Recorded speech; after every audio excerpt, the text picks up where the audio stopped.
Hi everyone, welcome to the MGP booth. Today I'm here with Sarah. That's excellent. I'm gonna eat it all. Awesome. Is that okay? Oh, please do. Yes. And so the full serving has an excellent source of fiber and an excellent source of protein as well.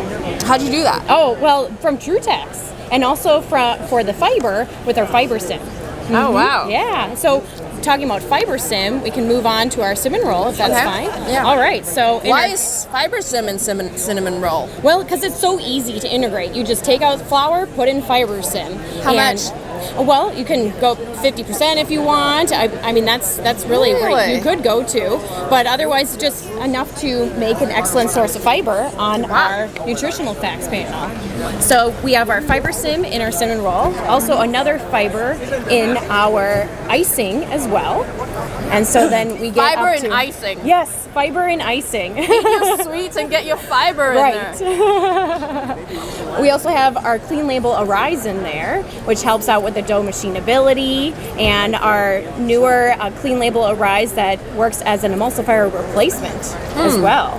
The texture is really good. Yeah, thank you so much. Yeah, Right. It's definitely from that Arise, helping out with that viscoelastic properties. So tell our listeners, what is Arise? Arise is a wheat protein isolate. Yeah. Okay, so as long as you're baking wheat-based foods, you can use it. Very easily, Right, yes. right. Yeah, it's very easily integrated in all bakery applications. My question though is like with all fibers, Yes. how does it affect dough rheology? Camera. So our fiber sim has the same water holding capacity as flour does. So that's where you take out the flour, you put in the fiber sim, and you do not have issues. I really love working with fiber sim. It makes my job so easy. Yeah, my issue is like, do we tell bakers to increase absorption when you add in the fiber sim? And see, that's where you do not have to. Do not have to change any of that water content at all. Yeah, it makes it a lot easier for them. Well, what else? What else new is happening at MGP? Well, we also have our.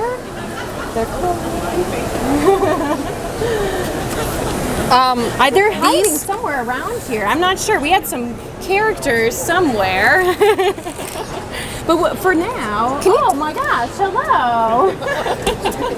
Hi.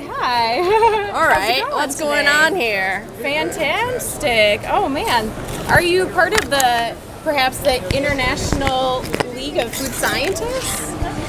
Are you one of us? Yeah, I am. I have my pin. So if you stop by, look at the pin. Yeah, look at the pin. She's one of us. Oh wow. So, do I get my pin too? Yes. Or is it asking too much? No, you definitely can come and get your pin, and everyone else too. Stop by our booth, 435. What is that? And so, the International League of Food Scientists, it's a secret society where if you join, all will be revealed. Oh man, Yes. I have to join? Yes, You definitely. can't just reveal it to me? You gotta join first and get your pin.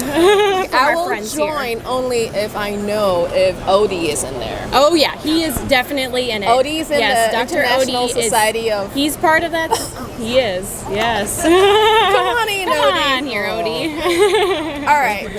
So if our viewers are interested, how do they join this league? They stop by MGP's booth at number 435, and they come and visit our friends here, and they will get their pin to join the International League of Food Scientists. So we just only talk about science, right? Oh, it's great. Yeah, Okay. science. Definitely. I'll join.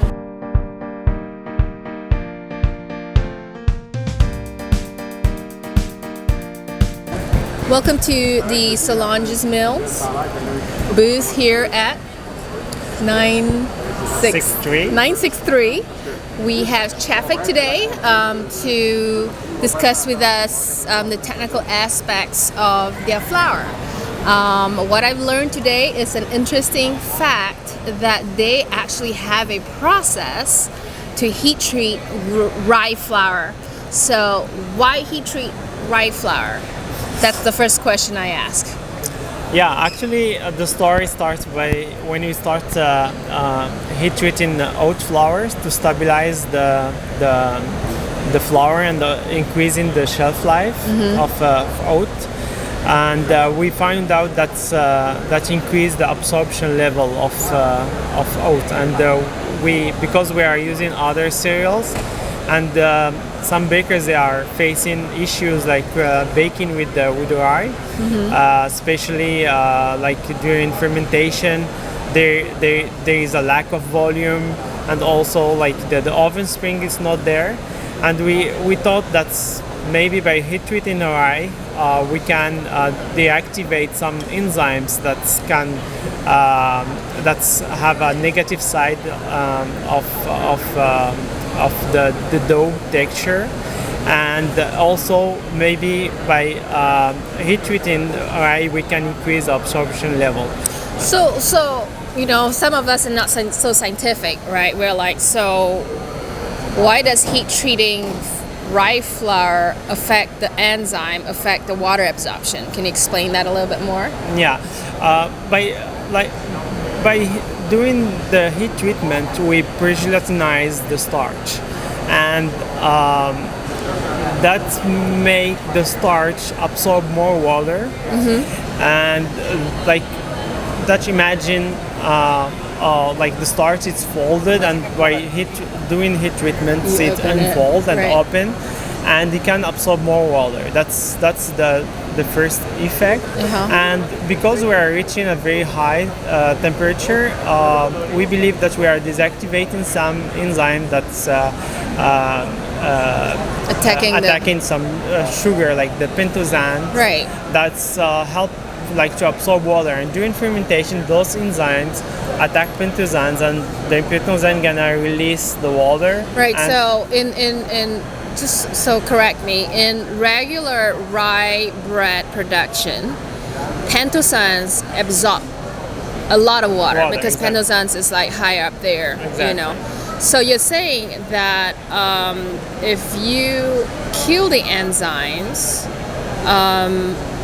that would make the pentosanes absorb more water, or no? That make there is no enzyme gonna attack the pentosane. So it's whole, so it won't absorb water. Exactly. Oh, okay, got it. That's why you'll get a drier dough that is not so slack, mainly because you killed off the enzymes. Yeah, exactly. Right? Like those pentosane gonna hold the water, and there is nothing that it comes and cut those pentosane, and the water gonna be kept like linked to the pentosane, and there is no release of water after that, and we didn't see the dough doesn't spread, right, and it gives like a good shape, right, and also we didn't feel stickiness of the dough. Like it's easy like to handle, and the bakers, they're gonna like so interesting. If you are baking rye bread right now and you have all those slack issues, instead of adding vital wheat gluten, think about using a heat treated rye flour. I think that is such an excellent idea. Exactly. Right. What other innovations do you have here at Solange's Mill? We're also start like working with the wheat germ, and because we have a heat treatment capacity, we have heat treated the wheat germ to stabilize and having a longer shelf life. So no rancidity. Yeah, exactly. Oh, wow. We have milled that and get like a wheat germ flour, and by tasting that, it's very amazing. Sweet, very right. sweet. So what's the shelf life on this wheat germ flour? Yeah, it can go like to by stabilizing that goes like 6 months. Amazing, one year. 6 months. Yeah. Usually by then it would be all rancid by now. That's amazing. Yeah, exactly. That's great. So if you guys have any more questions on heat treated flour, any kind, stop by to talk to Chafik. He is the technical expert here, and we're at IFT. So stop by before tomorrow. All right. Bye. Bye.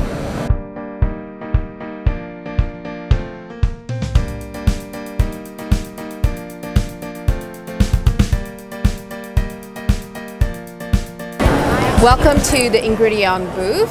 We are here at IFT New Orleans, and we have Matt to talk about the different effects of texturizers on baked products. Welcome, Matt. Thank you. Welcome to our booth. Yeah. Tell me what's new. So at IFT this year, we have a lot of new things. We are covering clean and simple ingredients, sugar reduction, and also indulgence, and plant proteins. That's the fourth one, I should say. Okay. So those are our big pushes this year at IFT. Yep. So one of the products that we're showing today is a vegan cheese spread on a red beet cracker. Ooh, nice. What is in the vegan cheese spread? In the vegan cheese spread, it's our pea protein isolate called Pipessence Pulse 1803.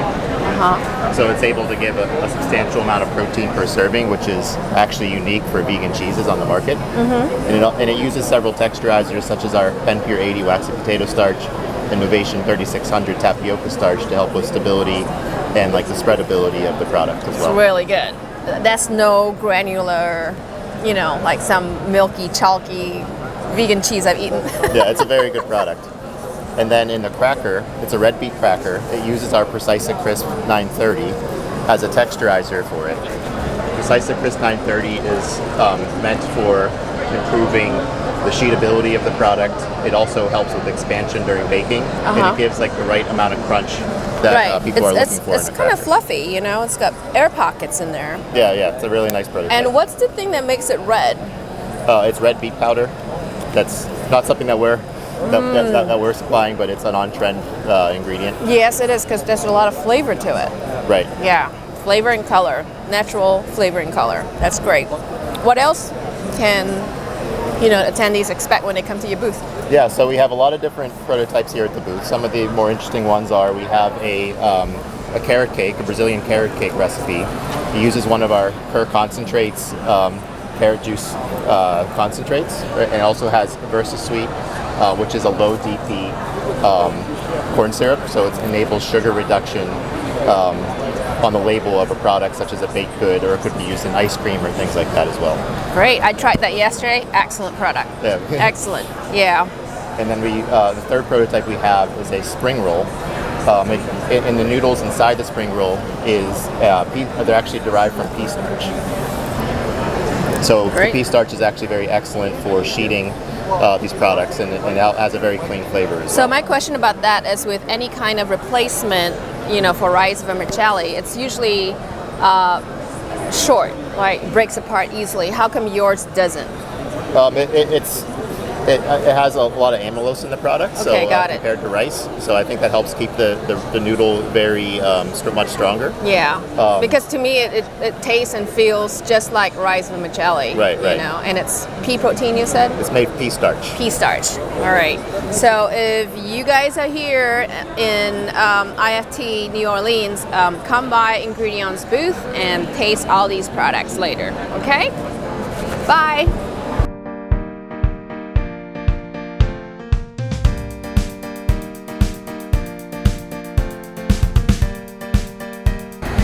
Welcome. Today we are at the AMEX by Artie Mills, and I'm here with Dawn. What's happening, Lynn? Thanks for joining me on the show today. Absolutely. It's been good. It's good to see you. Yeah. IFT. Absolutely. Yeah, I love it. Booth 3417, by the way. Okay. 3413. So this really, I'm really curious about this. Yep. But it's not meat. It's not me. No. What is it? It's a quinoa burger, quinoa patty, right? With it's got a remoulade on there, so a little bit of a spicy sauce, and it's made with our Colorado quinoa. So we recently announced a partnership with growers in the San Luis Valley to grow a sustainable domestic supply of quinoa. It's super beautiful. You can take a look at it. It's a really nice white seed. Why is it so dark? Well, because they cooked it Okay. on the grill, right? Yeah. So seasoned it and cooked it. Wow. Okay. But it's really. What do you think? I like it. Delicious. Yeah. It does not like taste like beef. If you can make the quinoa taste like beef like that every day, I'll eat it. Yeah, I love it. And people are talking about, when you walk around IFT, they're talking about plant-based proteins, I see a lot of that. alternatives, and so this fits in line with the trend. You do BAKERpedia, so we love baking with crisps of Colorado quinoa, or using the flour from quinoa. But here at IFT, with so many food developers, we like showing it in a meat application. Which is that one? That's the gumbo. So the gumbo is made with our sustergrain. You know about sustergrain. Sustergrain is the highest fiber whole grain we have. It's a unique barley variety.